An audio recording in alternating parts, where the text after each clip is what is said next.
Gracias a todos por la presencia. Yo he estado pues muy compungido por los asesinatos de los muchachos. Eso me ha dolido en el fondo del corazón. Muy temeroso del COVID porque mi papá murió en el segundo pico en enero y sin embargo esta semana salí a acompañar a los muchachos. Eh, pero yo quiero compartirles algo que he estado pensando.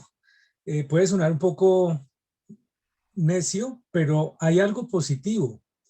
Y es que el conflicto que se desataba antes en los campos y en las ciudades nos mantenía indiferentes, ahora, claro, de otra manera, se ha metido a las ciudades y yo creo que eso nos puede ayudar a crear conciencia y a salir de la indiferencia y movernos hacia la solidaridad. Entonces, en medio de todo el caos, y yo no sé para dónde va esto, yo esperaría que no empeore, pero cada día tiene uno noticias peores, se levanta con noticias peores, se acuesta con noticias terribles. No sé para dónde vaya, pero lo que sí quiero yo rescatar es que por lo menos mucha gente en las ciudades creo que tiene motivos suficientes ahora para dejar la indiferencia que nos tenía encerrados durante mucho tiempo frente al conflicto armado. Repito, no es el mismo conflicto, por lo que Carlos ha explicado bien, pero pues quizás es la necesidad de encontrar alguna fuente de esperanza para mí, pues. Y bueno, yo veo eso, pues que la gente ya está entendiendo qué significa una sociedad tan desigual como la nuestra y una sociedad que históricamente solo ha estado favoreciendo los intereses de una minoría. Gracias.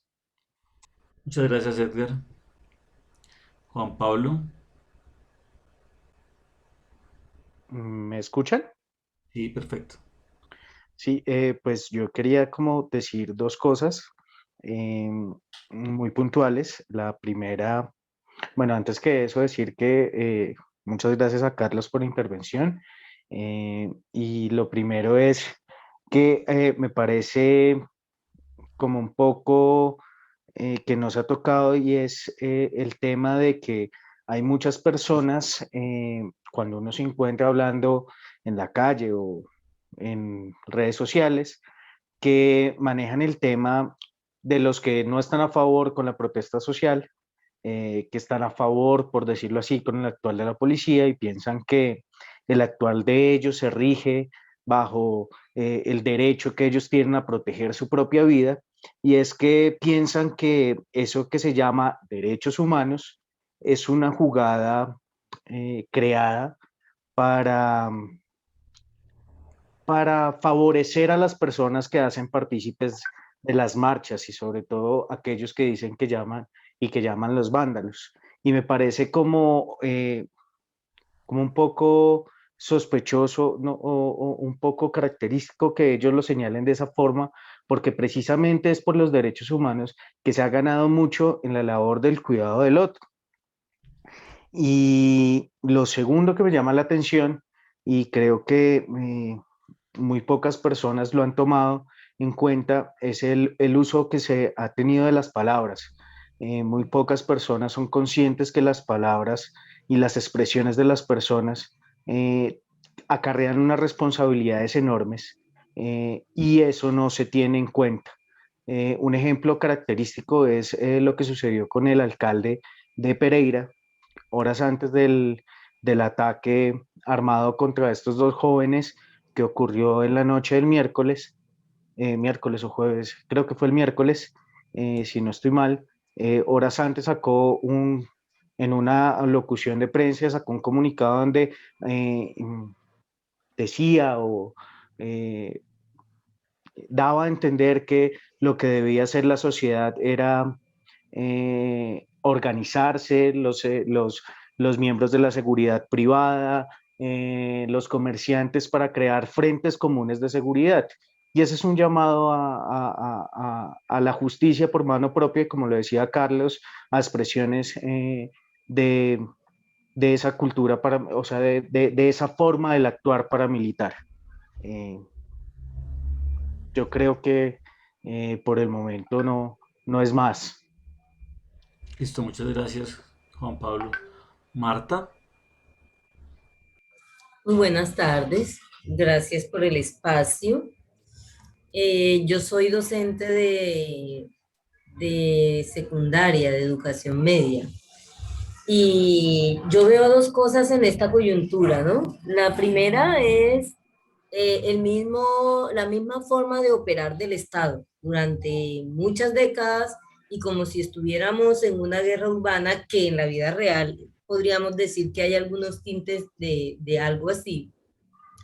Sigue utilizando las mismas estrategias, el terror institucionalizado, el acribillar a aquel que levanta la voz, el masacrar, el nuevamente implementar el terror para callar. Entonces me parece que estamos frente a ese mismo modo de operar con un agravante, y el agravante es que hoy se sataniza la protesta social, satanizada totalmente. Entonces, en esos términos, creo que estamos atravesando una coyuntura bastante difícil.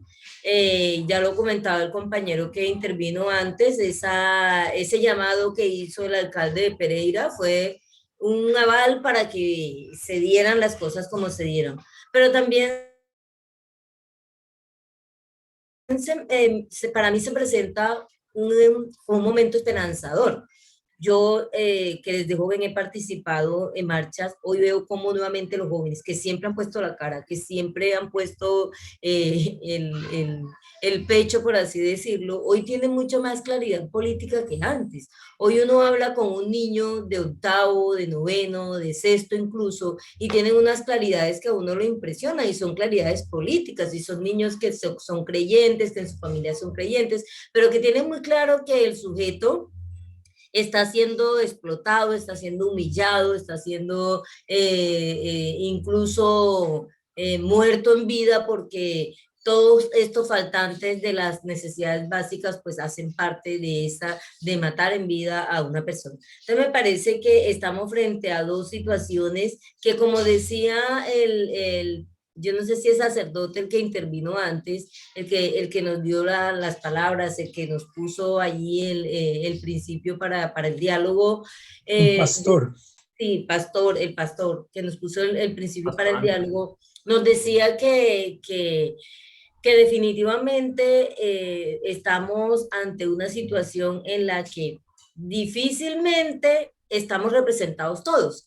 Y es verdad, yo soy del sindicato de maestros y el sindicato de maestros no está recogiendo las necesidades que el pueblo está planteando. Entonces nos toca trabajar por un espacio amplio, por una inclusión de todos los sectores que realmente representen un movimiento social y que recojan las necesidades, porque no es lo mismo estar sindicalizado a ser un vendedor estacionario o ambulante. No son mis mismas necesidades, no está recogiendo mis mismas angustias, no está recogiendo también mis faltantes. Entonces creo que también cada uno de nosotros desde nuestros espacios debemos trabajar por eso. Es el momento de abrir el diálogo, pero también de motivar a la participación incluyente y esas ideas que permitan fortalecer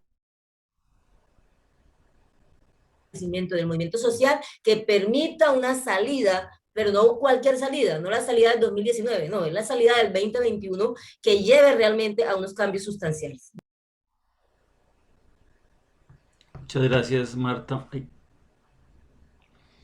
no sé si alguien más quiere hacer comentarios de su análisis, de su punto de vista. Aquí hay una cantidad de gente que yo sé que tiene capacidad y ya de haber hecho sus análisis de esta situación.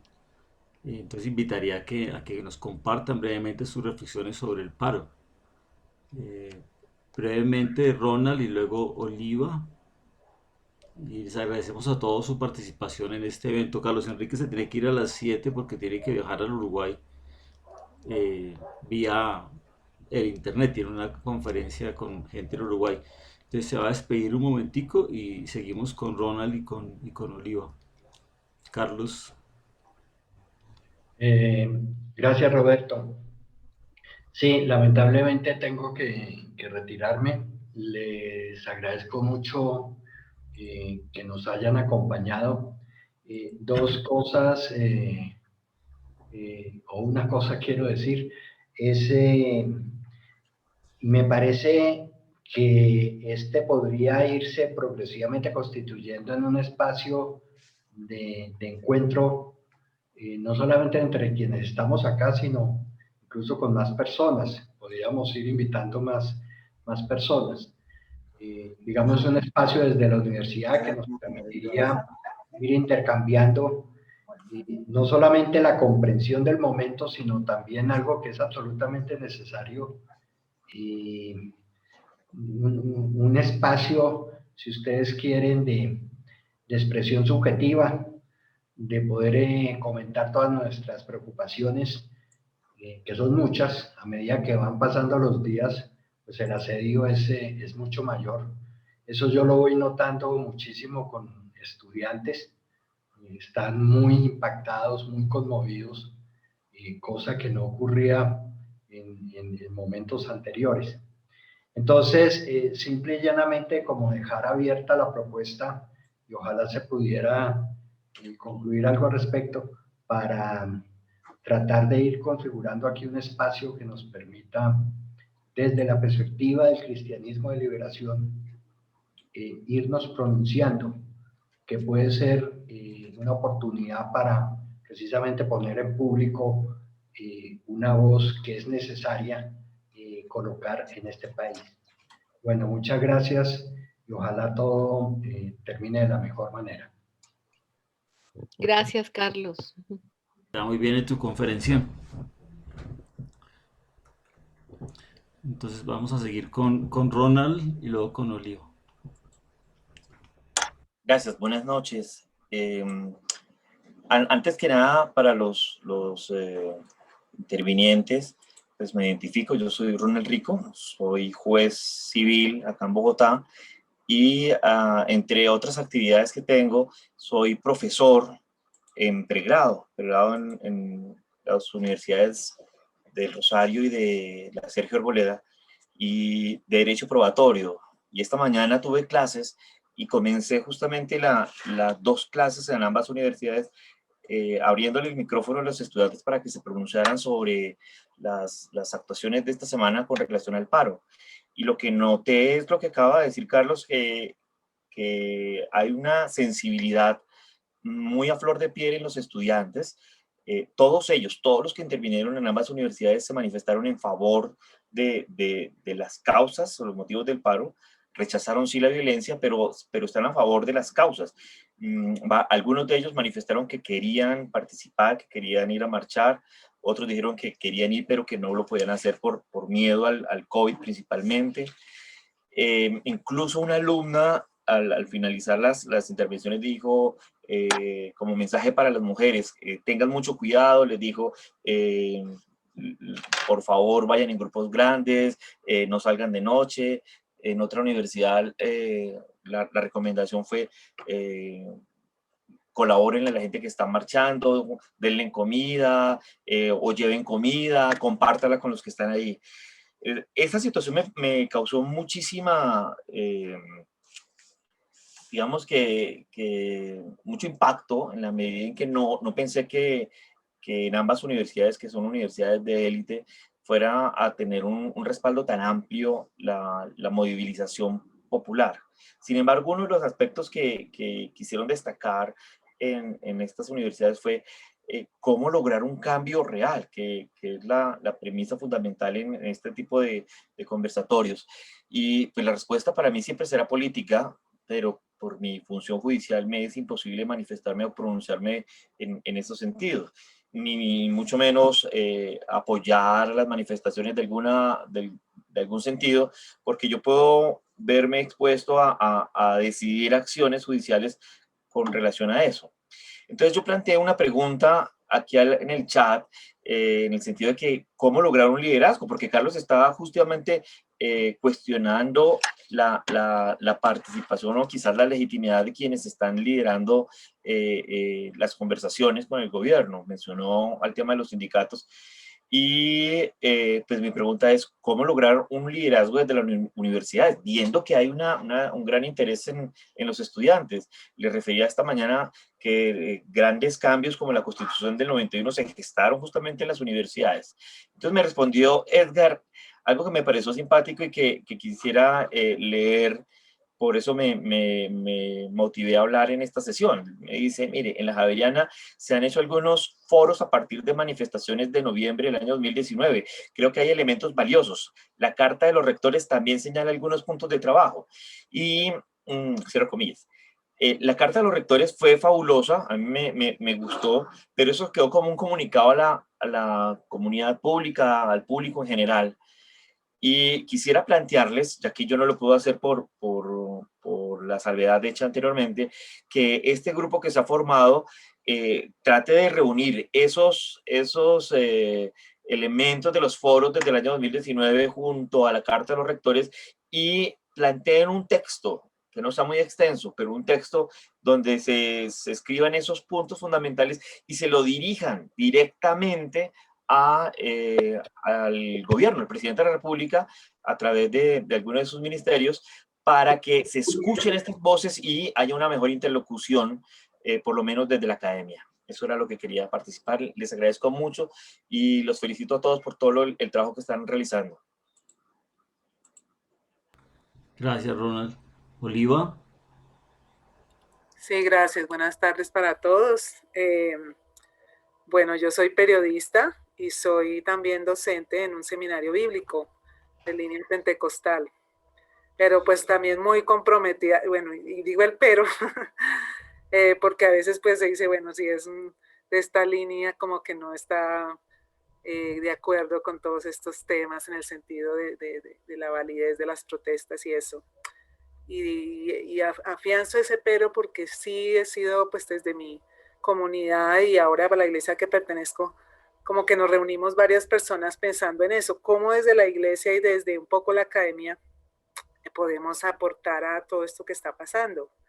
Nuestras mismas iglesias están viviendo una ruptura con los jóvenes.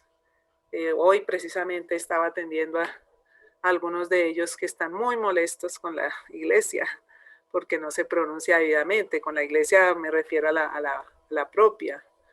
Entonces, cuando yo vi este espacio, me llamó la atención y ahora que los voy escuchando, pues todavía me gusta más porque me da como elementos, me permite ver cómo que se está reflexionando en la academia, también un poco desde esto, desde la fe cristiana, cómo podemos hacer respuestas, porque sinceramente yo sí me siento un poco, tiene uno esa doble, ¿cómo diría? Como una doble presión en el sentido de que uno sabe que como maestro lo que va a decir pues pesa para los estudiantes, ¿cierto? Pero también tiene sus autoridades allá encima diciendo como que se está saliendo del status quo. Y uno dice, bueno, pues si me salgo y esto vale la pena, pues sí, yo me la juego, ¿no? Pero si no sé bien por dónde voy, entonces yo he estado estos días viendo noticias como periodista, analizando y sabiendo pues que todo eso está mediado por intereses, también pensando pues los pro y los contra de los grupos que se están manifestando, tratando de mirar las propuestas. Me gusta esta opción, esta forma de ver también desde una esperanza de poder ver que hay mucha gente ya involucrada en querer un cambio, pero que sea un cambio más estructural que solamente del momento. Y cómo acompañamos a nuestros jóvenes, porque también tengo una fundación que empodera a los jóvenes para ser actores sociales, los niños y los jóvenes. Tengo más esperanza a veces en ellos realmente que ya en los más mayores, pero hay una gran responsabilidad, uno se siente muy, muy presionado porque lo que uno diga o haga, pues realmente cumpla esa misión que desea. Entonces, pues no digo que he aprendido ya mucho acá, más estoy aquí como haciéndome como una catarsis de todas estas ansiedades que vengo recogiendo, de la atención a mis estudiantes, también como mi labor pastoral, porque también colaboro como pastor asociado en una iglesia, de cómo logramos aprovechar este momento. Nosotros hicimos parte de un grupo dentro de las iglesias pentecostales que motivaron a decir sí al plebiscito en su momento. No, pagamos un precio un poco alto por eso, pero también notamos que mucha gente nos escuchó y entonces vimos que son como avances chiquitos, pero que se pueden hacer cuando uno tiene cierta influencia. Entonces sí, me uno a esta iniciativa de que sería muy bueno poder fortalecer el grupo, escucharnos, aprender a respetarnos, valorarnos en nuestras diferencias y en nuestras percepciones, de cómo vemos la fe, pero que el país necesita nuestra voz, ¿no? Porque si no, pues uno se queda relegado allá en su comodidad, pues no sé, no puedo encontrar cómo podríamos decir que está cumpliendo su misión como cristiano si se queda relegado en este momento. Entonces les agradezco y discúlpenme un poco el desorden del discurso porque tal vez estoy hablando también más de mis emociones que están un poco revueltas. Creo que todos tenemos algo así estos días. Yo creo que de eso se trata este espacio, es un espacio para compartir lo que sentimos, lo que pensamos, las experiencias para reflexionar desde el punto de vista teórico, porque aquí estamos desde la Facultad de Filosofía, que es la que nos hospeda acá, pero también estamos desde la Facultad de Filosofía, de Teología, y hay personas de diferentes facultades acá de la universidad, y estamos desde diferentes iglesias, porque aquí hemos invitado a la gente con la que hemos trabajado. Entonces creo que nos permite este espacio, aparte de compartir, poder pensar la continuidad de espacios conjuntos de reflexión, de aportes más precisos al país, en que podamos ayudar de manera reflexiva y crítica, no solamente de la forma educativa, sino haciendo propuestas. Entonces te agradezco mucho la participación, Juan Pablo y luego Ernesto. Eh, bueno, yo quería un poco decir algo referente a lo que estaba planteando Ronald, y es que desde mi punto de vista falta un poco más de articulación desde la universidad para lograr un aporte significativo ah, y se tenga como un poco más de relevancia en el panorama político actual. Y lo digo porque aunque la carta de los rectores, desde mi punto de vista, tenía puntos muy favorables y fue muy bien recibida, específicamente con la carta del rector de la Universidad Javeriana, sí me parece que fue un poco, por decirlo así, un comunicado muy soslayado, muy políticamente correcto, y creo que no tenía un punto como claro de lo que estaba pasando con la protesta social. Obviamente creo que falta la articulación no solamente desde la Facultad de Filosofía, sino con todos los movimientos de las diferentes carreras de la universidad y desde otras universidades para que tome un poco más en relevancia la labor que están haciendo los estudiantes en pro de lo que se está viviendo políticamente en Colombia. Gracias. Muchas gracias, Juan. Ernesto. Sí, dos ideas como para aportar al diálogo. La primera de ellas sería un poco como en el tema de la matriz de opinión que se mueve, ¿no? Yo creo que desde estas instancias y desde otras en las que también participamos y estamos, creo que tenemos que hacer un esfuerzo, redoblar esfuerzos por contrarrestar la matriz prevalente de información a la que hay que continuamente enfrentar. Hay memes, ¿no?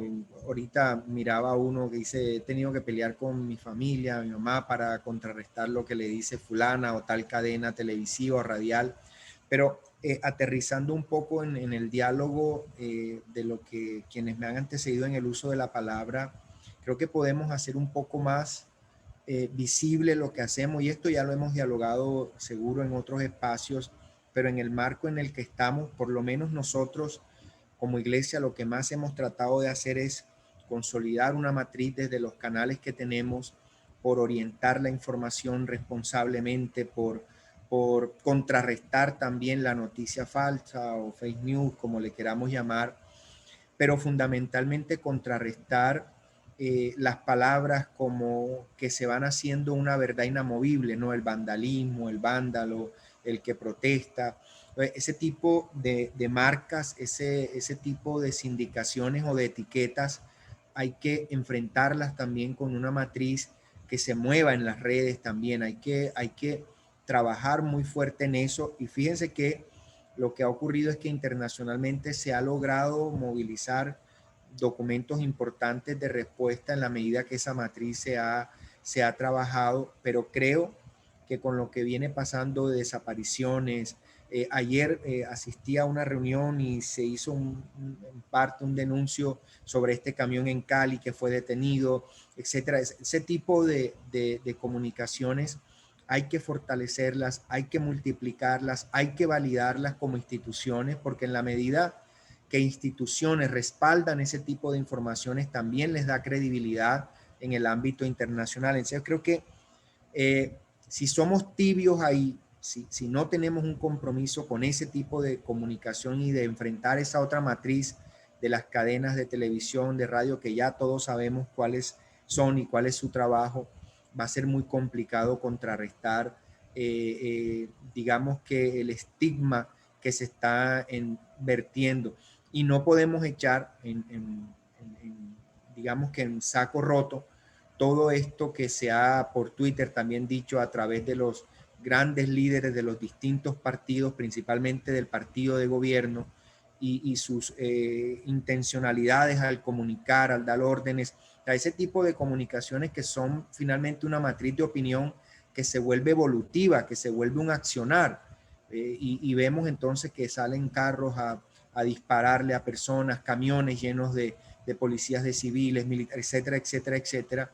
Hay que enfrentarlo también con denuncias serias, consistentes y con una matriz de opinión de organizaciones que seriamente también puedan respaldar eso. Y lo otro, finalmente, como iglesia también, creo que los que de alguna manera nos la jugamos, nosotros llevamos casi una semana completa haciendo todos los días en vivo, transmitiendo a través del ejercicio como abogado, como periodista, replicando, multiplicando, pero creo que como iglesia también, de los que creemos y le apostamos a este proceso de paz fuertemente y creemos en él y le ponemos también el frente y el nombre y la organización y lo que como estamento se puede hacer, creo que también tenemos que dejar de ser tibios en eso, porque mientras una parte de la iglesia no lo es en respaldar a quienes indican y a quienes estigmatizan y señalan a quienes protestamos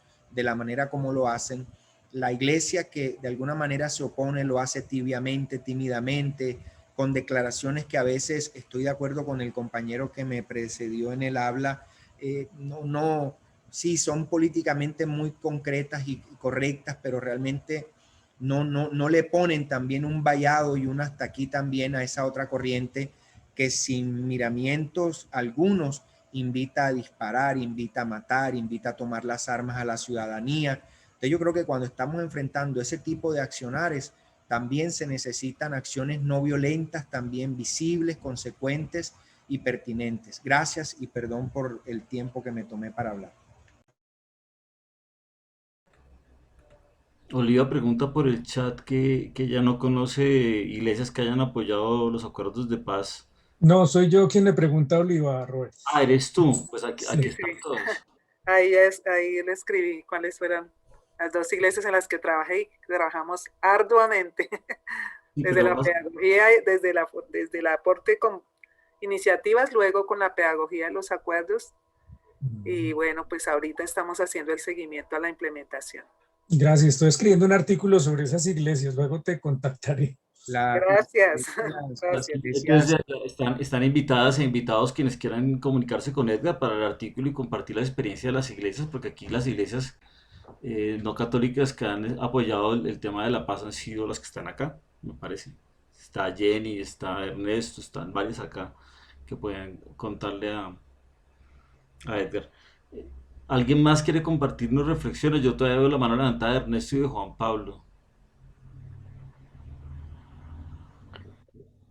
Sí, qué pena. Yo a veces siento que, que estoy acaparando mucho la palabra, pero quería decir algo Lo último que te sobre, vamos a dar es esta. Entonces.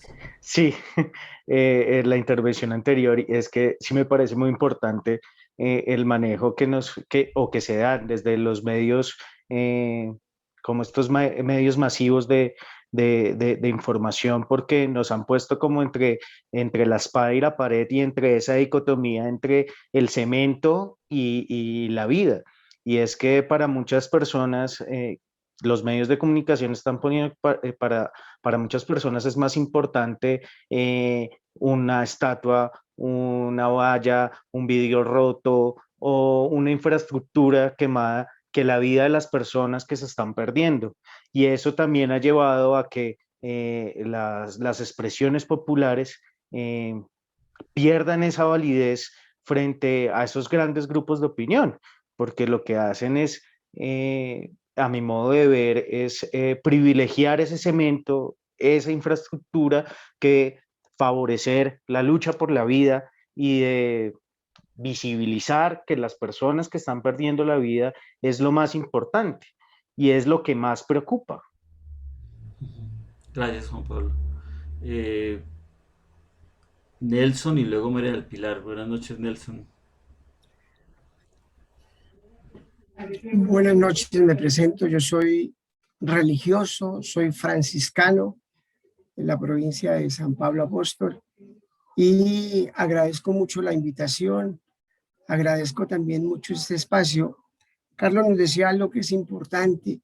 Uno, que tengamos un espacio de reflexión, que tengamos un espacio de compartir desde distintas posiciones lo que el mundo que estamos viviendo, el conflicto que estamos sufriendo y sobre todo los intereses que están en juego. Y cada grupo hacia dónde tiende, digamos, todo esto. Nosotros nos movemos en el campo de las comunidades, nosotros estamos en sectores, digamos, marginados, estamos en el Catatumbo, estamos en Medellín, estamos aquí, en este momento estoy aquí en Agua Blanca, en el distrito, en Cali. Y yo decía que espacio que nos ayude a vencer los miedos. Los medios, digamos, utilizan mucho el miedo. Y yo digo, qué rico que tengamos un espacio donde empecemos a quebrar esa imposición que los medios nos venden. O sea, nosotros no podemos desconocer que la mayoría de nuestra población ve los medios tradicionales, Caracol, RCN, y se quedan con esa visión. Y cuando uno habla con ellos, pues ellos en un primer momento entran en razón, pero cuando hay que tomar una decisión, cuando hay que actuar, digamos, los medios son los que más condicionan.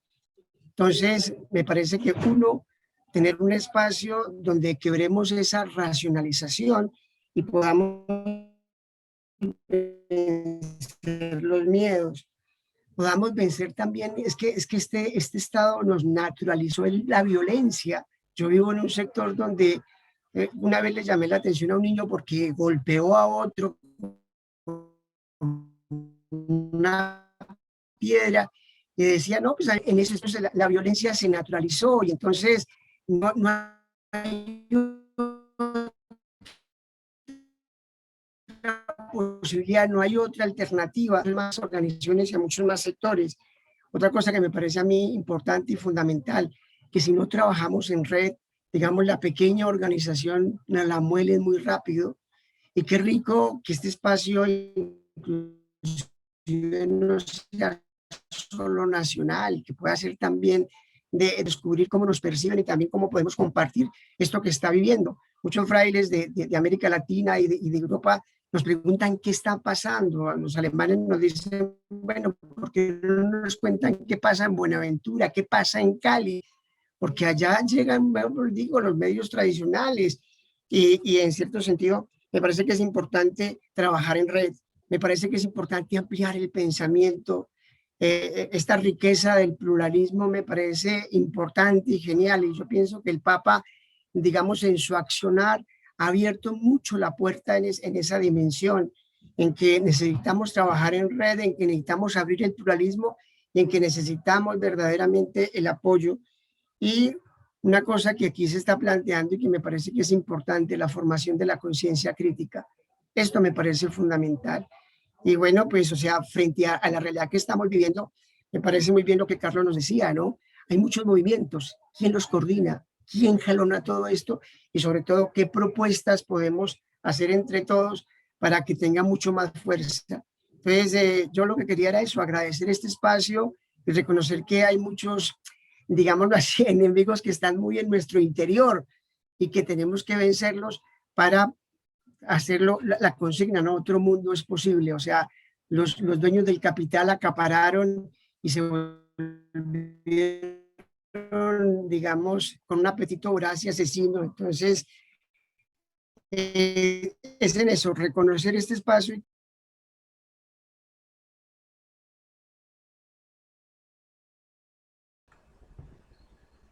Ahí perdimos la conexión con Nelson. Si se puede volver a conectar ahora, lo terminamos de escuchar. Vamos a darle paso a María del Pilar. Ah, bueno, pues buenas noches para todos y para todas. Yo hago parte del grupo de pensamiento crítico y subjetividad. Creo que también agradezco el espacio porque en los distintos escenarios donde me desenvuelvo, que tienen que ver todos con esta pantalla en medio de la pandemia, creo que se ha compartido en general una sensación, por ejemplo, una reunión de equipo de trabajo. Yo trabajo para el Centro Latinoamericano para Desarrollo Rural y allí en esa reunión de equipo de trabajo que siempre se habla solo de temas programáticos, de qué tenemos que hacer, de cómo hacerlo, tuvo que abrirse un espacio para hablar desde la sensibilidad, desde las emociones, desde lo que cada uno estaba sintiendo y cómo también le estaba afectando el tema del paro. Entonces creo que del paro, y no solamente del paro, sino de lo que esto refleja y de lo que esto muestra en términos como de una sensación de riesgo, zozobra, incertidumbre, y también de lógicas antidemocráticas que pueden simular también regímenes de dictadura que conocemos cuáles fueron, digamos, las terribles consecuencias, ¿no? Entonces, por ese lado, creo que estos espacios se valoran, leer desde los distintos enfoques y desde las distintas perspectivas los asuntos. Ahora bien, yo tengo como una preocupación, y es cómo lograr que este proceso no se convierta en una polarización cada vez más y más grande, porque siento que la estrategia está funcionando para al final ponernos en un todos contra todos.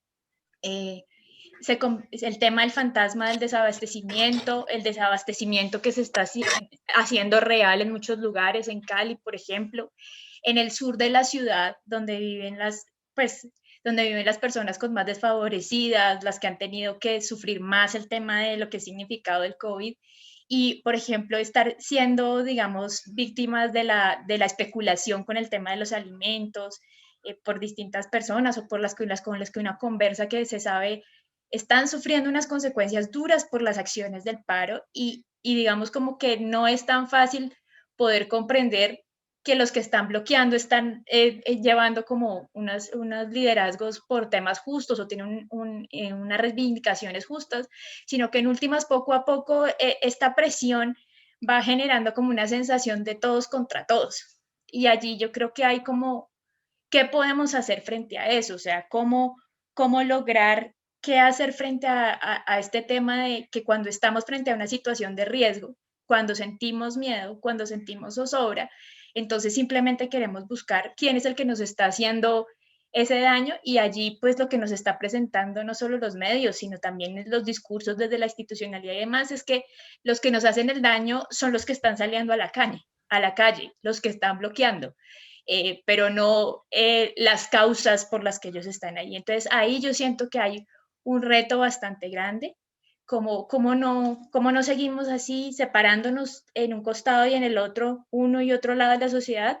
Eso me asusta que al final sea un todos contra todos.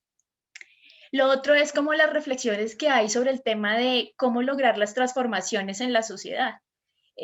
Ayer, por ejemplo, leía, hoy no me acuerdo, una columna en El Espectador de una columnista que hablaba como del tema del uso de la violencia en las protestas, y que usar la violencia era como una forma efectiva o algo así de volver efectiva la protesta, de hacerla más visible y de que se tomara en cuenta. Y que aquello que era como no violento, más simbólico y demás, estaba bien, pero no lograba todo lo que podía lograr ser más radicales, digámoslo así, en el tema de la propuesta. Y allí yo quedé un poco impactada, porque a qué nos llama, digamos, como ese tipo también de discursos frente a ese asunto. ¿Es realmente necesario el uso de la violencia para la transformación? Yo creo que no, pero creo que también estas situaciones nos llevan a pensar que las cosas no se transforman radicalmente si no hay de alguna manera un uso de algún grado de violencia. Entonces, eso me preocupa, y me preocupa que sea un discurso que se está posicionando en algunos sectores, que los jóvenes también lo recojan, eso también preocupa, aunque hay un gran sector que está recogiendo el tema de la expresión cultural, del ser como muy creativos en sus mensajes, son mensajes que llegan, que ruedan por el WhatsApp con unos memes o con muchas cosas como muy creativas, y creo que allí también hay como un reto importante. ¿Cómo es eso? ¿Es necesario el uso de la violencia para la transformación? Entonces yo creo que no, y eso hay que como seguir impulsando esa idea y fortaleciéndola, y no dejando que las mismas situaciones no nos quiten ese discurso. Y bueno, yo estaba escuchando no me acuerdo cómo, estaba escuchando a Nelson, y precisamente cuando él inició su intervención estaba diciendo, pues es necesario también cómo manejar o superar el miedo en estas situaciones. Que yo creo que para muchos y para muchas personas que no están vinculadas como a este tipo de reflexiones y demás, está generando una sensación de miedo y de zozobra, que en el momento de necesitar protección puede llegar a legitimar que nuevamente haya un discurso como el de la seguridad democrática dirigiéndonos, porque es preferible dejarle a otro que nos proteja de esa manera. Y entonces me asusta que esto sea como un camino para volver a legitimar una seguridad democrática reloaded 2.0, 3.0 o como sea, como un poco también lo planteaba, con estrategias como las que planteaba Carlos al inicio. Entonces, creo que el tema del manejo del miedo y de cómo superar la zozobra y no actuar con miedo es como importante en estos momentos. Y bueno, me parece muy interesante el espacio, y bueno, si sigue animándose será también interesante poder compartir con todos. Gracias, Roberto, y gracias por organizarlo. Hay gente que se está retirando. Luisa, muchas gracias por acompañarnos. Y Ronald, muchas gracias por acompañarnos. Si les parece, vamos a ir dando unos últimos comentarios y pasamos a la parte más de espiritualidad. Yo propongo que si alguien quiere hacernos alguna oración, alguna de las pastoras o las presbíteras que están acá, que nos acompañan, o alguno de los pastores o sacerdotes que nos acompañan, o alguien que quiera contarnos, dirigirnos a alguna parte de oración. Si alguien trajo velitas, si alguien quiere cantar, ahí está Poncho Franco, que de pronto se anima a cantarnos. Vamos a darle la palabra a Mauricio Urbano y Rubén, que también quiere hablar. Bueno, muy buenas noches con todos ustedes. Pues felicitaciones por este espacio y por ver caras conocidas, justamente a Roberto, a Pili también, qué gusto verla, ¿no? En este espacio, ¿no? Y yo tengo justamente una pregunta para ella, para Pilar, desde lo que nos llega acá, aquí en Ecuador. En Ecuador nos llega como, por supuesto, yo creo que muy sesgado, ¿no? Nos llega esa idea de una polarización, de una violencia, y también nos llega la idea de que supuestamente hay ciudadanos que son violentos y que por lo tanto pues las fuerzas policiales simplemente reaccionan a esa violencia. Y claro, por otro lado hay otras informaciones que dicen que son infiltrados, ¿no? Y entonces quisiera saber cuál es la percepción, qué pasa con la ciudadanía, no sé, ¿serían infiltrados, no serían infiltrados? ¿Qué sucede, qué está sucediendo ahí, no? Sí. Y que se genera discursos además de justificación de una represión desde el Estado, ¿no?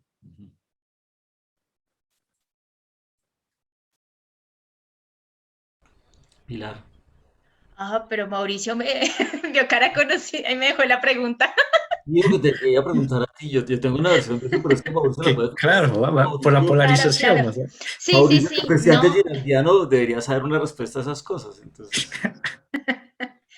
No, pues básicamente la información que existe es que ha habido también como, bueno, al principio Carlos nos planteaba este tema de las estrategias también un poco de estilo paramilitares, ejercidas también por fuerzas del Estado como por fuerzas externas a él. Al parecer también, digamos, el tema es que han existido estrategias de infiltración en las protestas, que han generado los momentos de caos y se han generado muchas situaciones como que han asesinado a jóvenes en medio de acciones no violentas porque las fuerzas del Estado dispararon a lo que fuera. Y hay unas prácticas, digamos, como de generación del miedo, sobrevuelos, tácticas de guerra, o sea, como que estamos en guerra en las ciudades y eso también es una cosa muy vista. Creo que ayer, por ejemplo, cogieron un bus con personas vestidas de civil y en realidad eran de la policía, ¿no? Entonces, el uso de un montón de cosas que se usan para la guerra, para controlar el tema de la protesta social. Entonces, yo eso lo tendría que decir, pero yo creo que aquí, muchos de los que están aquí tienen conocimiento de la experiencia, digamos, de lo que ha pasado en los barrios y en distintas ciudades. Lo otro es la preocupación que sucede como en formas estratégicas en ciudades específicas, Cali, Pereira, que se han desatado unas dinámicas nunca antes vistas donde ya están vinculados también actores armados. Entonces es como muy preocupante. Y por eso también la gente que está fuera de estos discursos, fuera de estas reflexiones, fuera de estar analizando esto y solo ve lo que le presentan, pues llega a legitimar que las fuerzas del Estado hagan eso, ¿no? Entonces, eso es lo que yo tendría para decir así como de... Gracias. Yo quería decirte cuando te dije lo de Girard es porque me parece a mí que pues tú te acuerdas del texto ese, el análisis que hace Girard del texto de la pecadora, del texto de Juan, de la primera piedra, ¿no? ¿Te acuerdas de ese análisis? Yo creo que es eso, digamos, que la gente que entiende la lógica de la violencia entiende que si alguien tira la primera piedra, todos los demás tiran piedras y acaban lapidando a alguien. Eso lo tienen estudiado, esa lógica de la guerra se estudia, digamos, nosotros la estudiamos para decirle a las personas que es muy importante no tirar la primera piedra y no dejarse contagiar, que es la forma en que funcionamos desde el punto de vista de la no violencia, pero ellos la usan para decir, metamos, infiltremos las marchas y que alguien haga alguna cosa y seguramente se van detrás, porque los seres humanos somos unos seres absolutamente irracionales y contagiosos, ¿no? Ahí no hay nada de racionalidad, esto se funciona con puro contagio y después se piensa qué fue lo que pasó, pero creo que esa estrategia la están usando.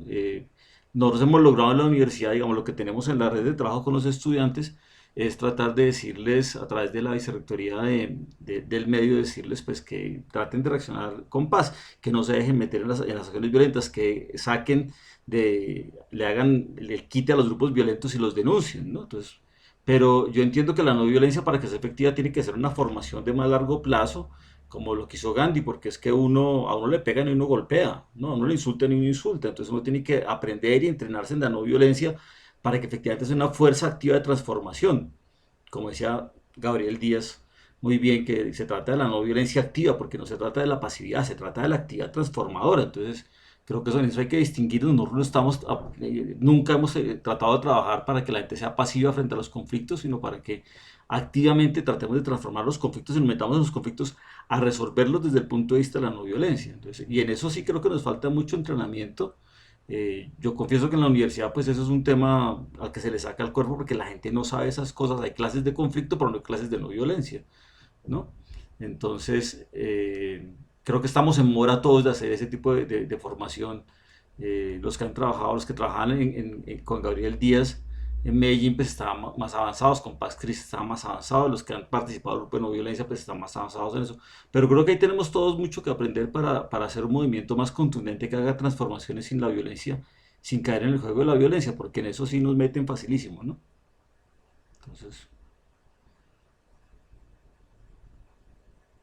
Y gracias por estar acá. Yo entiendo que la información que debe llegar de los medios es bastante mala, entonces... Así es, sí, sí. Pero los medios internacionales como la BBC o El País o New York Times, Washington Post o la Deutsche Welle han sido bastante claros con las informaciones, ¿no? Los medios colombianos, pues no.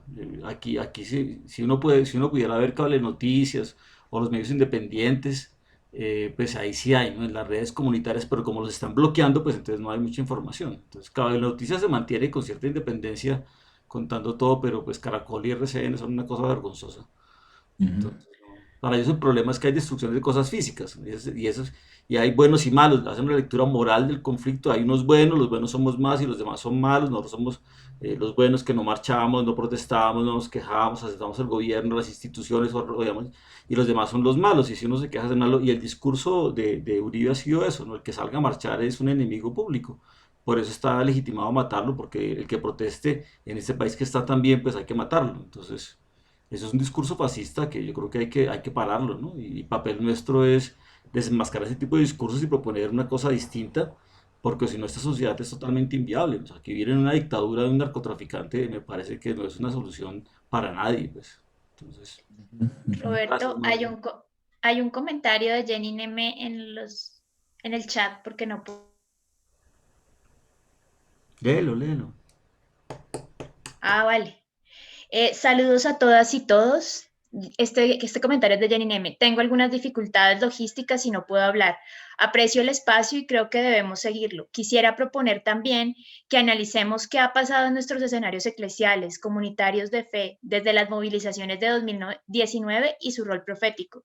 De hecho, el 22 de noviembre el Grupo de Cristianismo Liberador estaba reunido en Fusa y emitió una declaración que debemos retomar como parte de nuestra memoria histórica profética. ¿Qué ha cambiado? ¿Qué se mantiene? ¿Qué aprendemos? ¿Cómo leemos el contexto? Uy, sí, estábamos en Fusa cuando fue esa noche de terror aquí en Bogotá.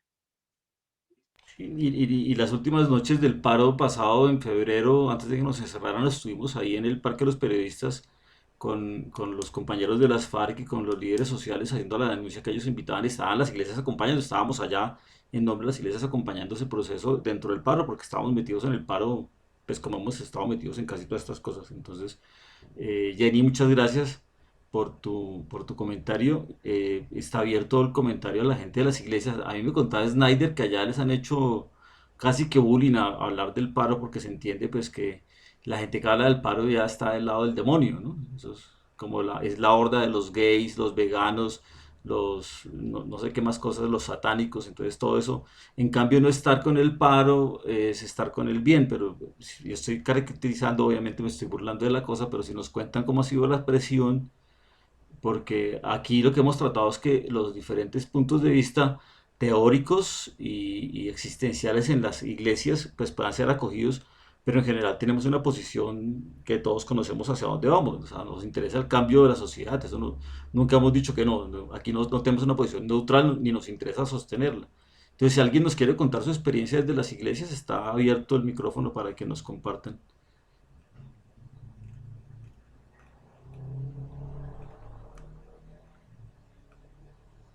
Tan calladitos.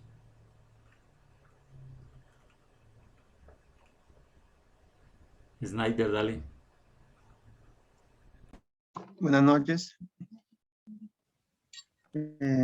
No, como comentaba Roberto, me presento primero, soy Snyder Cantillo. He participado en algunos proyectos de cristianismo liberador y algunos encuentros que se han hecho.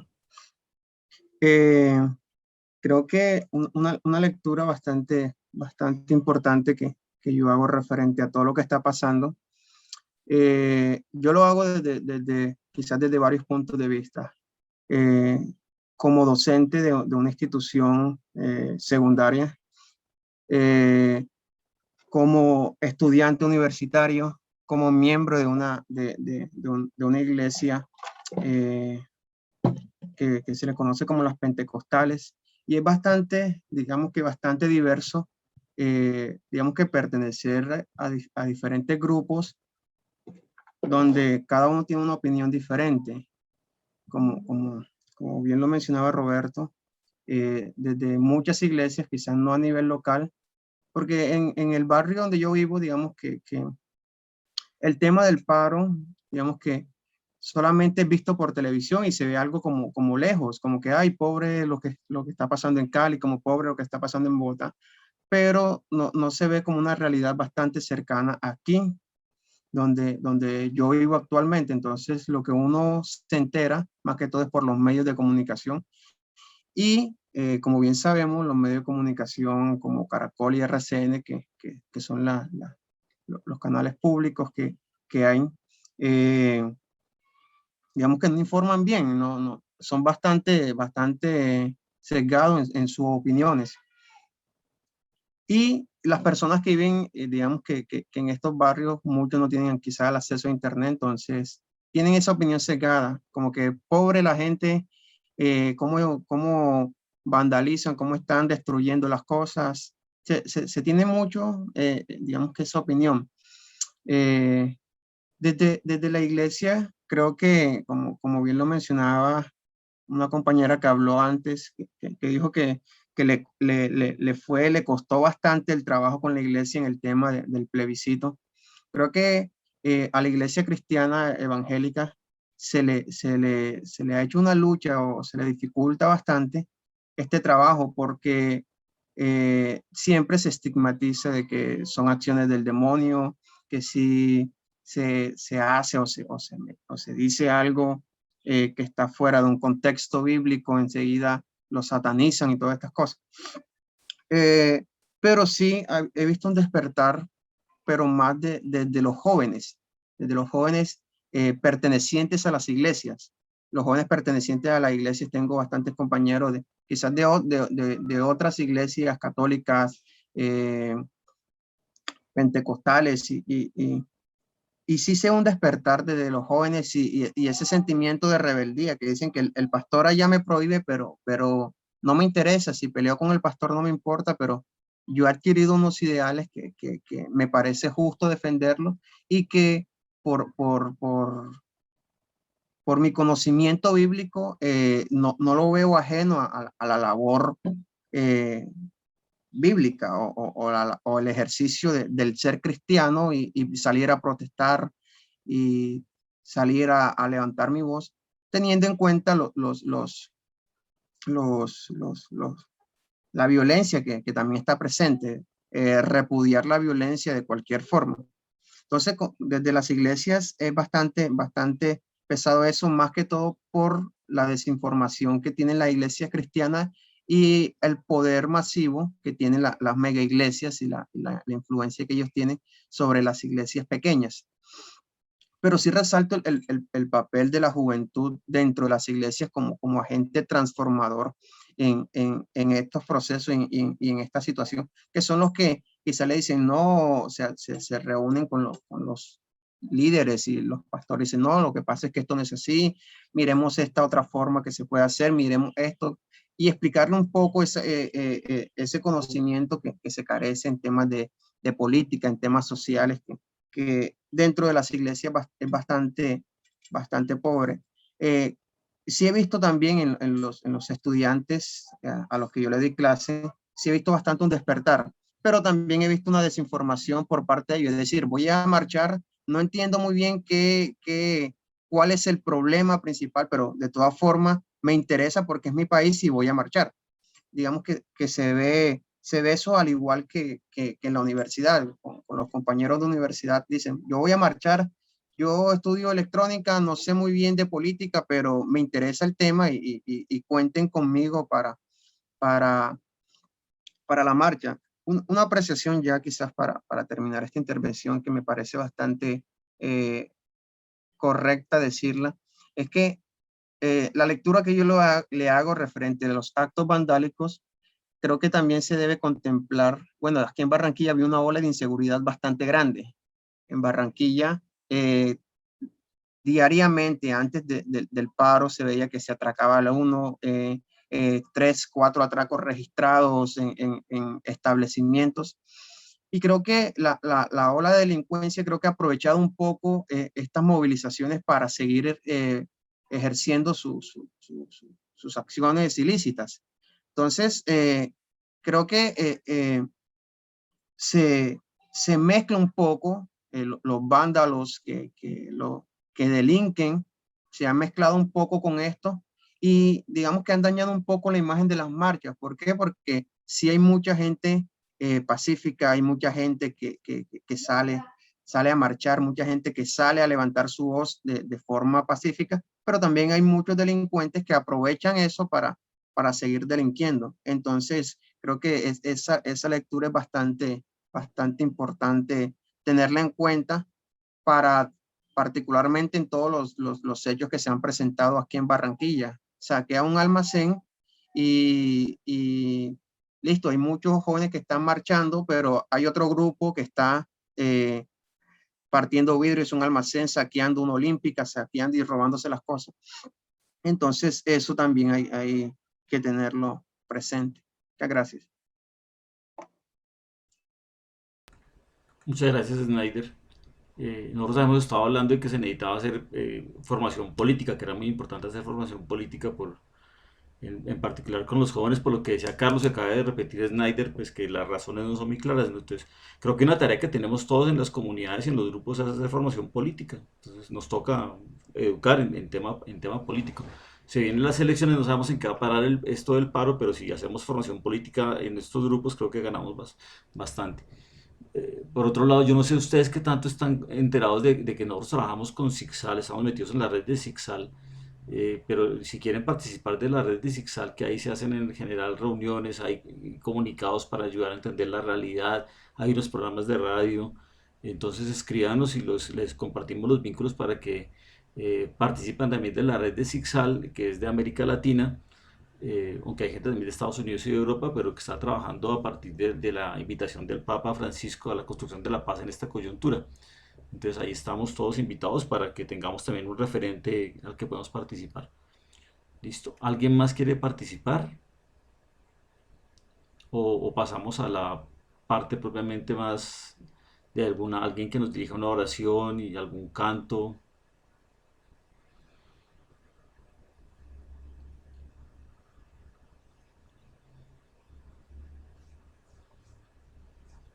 Yo no sé si alguien nos quiere dirigir un momentico de oración. Yo creo que es importante todo esto que hemos comentado también, eh, pues mirarlo en la perspectiva desde la espiritualidad. Aquí compartimos una espiritualidad de liberación.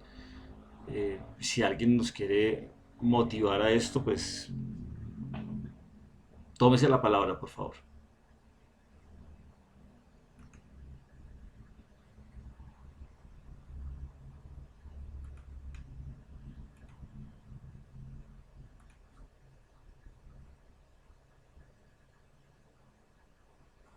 Están muy tímidos.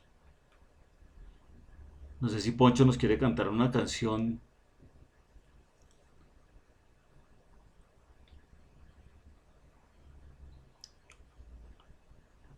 O Zoila nos cuenta que estaban haciendo con los muchachos de Fe y Alegría. Buenas noches a Buenas noches. todas y a todos. Estaba escuchándole, o sea, pues perdone que teníamos también un velatón con Fe y Alegría, entonces no sabíamos cómo, si estar allá o estar aquí, pero bueno, gracias. Cuando el hermano hablaba sobre las iglesias, yo siento que en este paro estamos siendo tímidos y tímidas. La iglesia, hablo por la iglesia católica, se ha encargado la CLAR, la Conferencia Episcopal, la CRC, la Comisión de Justicia y Paz, el cual yo estoy como coordinando, pues nos hemos dedicado a sacar comunicados. Pero yo creo que la presencia nuestra de las iglesias, de compartir con una hermana que por qué no nos organizamos y salimos a tener una acción simbólica de que también las iglesias no están, o sea, están a favor de las marchas y que estamos defendiendo también unos derechos legítimos que no son por la situación coyuntural, sino también que tenemos 500 años de sufrimiento, de maltrato, y lo digo como mujer negra. O sea, las condiciones que nosotros vivimos no son condiciones de vida, o sea, donde las necesidades básicas están totalmente insatisfechas. Pues también aprovechar para poner en la mano de Dios toda esta situación. Nos reunimos bastante personas y fue como muy bonito porque fue desde los jóvenes, las jóvenes. O sea, ellos los organizaron y fue pues contundente. Pero además, como entregarle en ese marco de oración, entregarle a Jesús todo esto, estoy consciente y sé que la vida no se puede sepultar, y mucho menos la vida de los jóvenes. No sé si, Poncho, esa canción, no se puede sepultar la luz. Creo que estamos como en eso. Yo por lo menos me siento impotente, me siento con rabia, a veces me siento con mucha esperanza, pero la situación no es para mí. Y ese texto del Evangelio que dice, ustedes son la luz del mundo, y esa luz se ofrece y se entrega precisamente para dar vida y vida en abundancia. Y decía Alejandro Angulo que no se puede hablar de derechos si no hay derecho a la vida. O sea, ¿cómo podemos hablar de derechos si la vida misma no está en ese marco de derechos? Porque si salimos, pues y el miedo también que tenemos, sobre todo las personas de mi edad, que si cogemos el COVID, que si no lo cogemos, que si ya somos viejas, que si ya somos viejos. Entonces hay todo como un dilema frente a toda esta situación. Pues que Dios, que es madre, que es padre, nos siga acompañando, nos siga fortaleciendo nuestra dignidad y nuestra identidad como persona cristiana. Yo cuando hablaban de Gandhi, yo recordé a Malcolm X, que decía, los cristianos dicen que si te dan en una mejilla, pon la otra. Yo digo, si te dan una mejilla, mándalo al cementerio. Tenía una posición diferente a Martin Luther King. O sea, era muy fuerte, pero es que también cuando uno sabe qué es pasar hambre, yo le decía que nos reunimos con la fe y alegría con la gente que toma decisiones. Yo le decía que cuando uno sabe qué es no tener nada en el fogón, tú te revientas y aprovecha también estos espacios para manifestarte. Quizá algunas veces no es lo mejor que se manifiesten, pero bueno, es una posibilidad también de la gente reclamar y decir, el hambre en los barrios, en las regiones nos está matando. Y como decía alguien, es mejor morir de pie que estar todo el tiempo arrodillado. Entonces, Poncho, si su merced con tu linda voz y tu guitarra, Poncho me dice no se... que está con problemas de sonido. Carlos Enrique nos mandó una canción para cerrar. Ah, bueno, pues Entonces, listo. David, Y David la va a gracias. poner. Muchas gracias, Zoila. Nos serviste pues para la reflexión espiritual de salida. Yo creo que quedamos nosotros con el compromiso de volvernos a invitar. Nosotros les mandamos la invitación a las actividades de Sixar a los que quieran. Escríbanme, por favor. Ustedes tienen ¿Listo? los contactos de nosotros, o por Fe de Alegría, o por el grupo de investigación. Entonces ahí les podemos mandar a las actividades que vamos a hacer. Los invitamos, las invitamos para que nos acompañen. Entonces acabamos con la canción. Les agradezco mucho a todas y a todos habernos acompañado en este espacio de compartir lo que sentimos y lo que pensamos sobre el paro. ¿Listo? Entonces vamos a oír la canción y muchas gracias.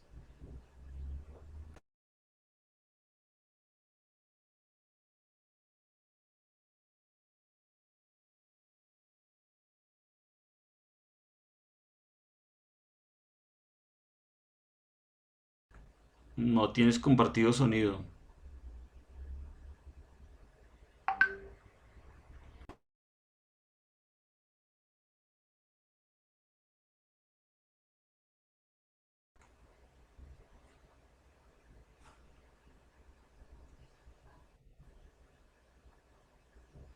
Ahora ya se escucha. Dale.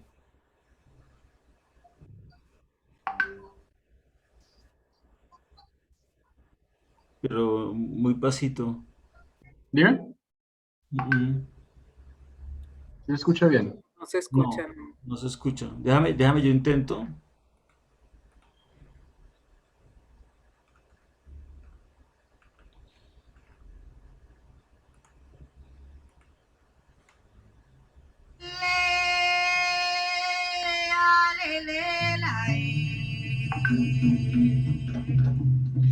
Ay, le, la, hombre. Ay, ¿por qué será? ¿Por qué será que a mi pueblo lo hacen callar? Ay, ¿por qué será? ¿Por qué será que a mi pueblo lo hacen callar? ¡Eso es!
Bueno, entonces con esto les agradecemos mucho. Julián acaba de entrar, pero no lo estamos terminando ya porque estamos desde las 6.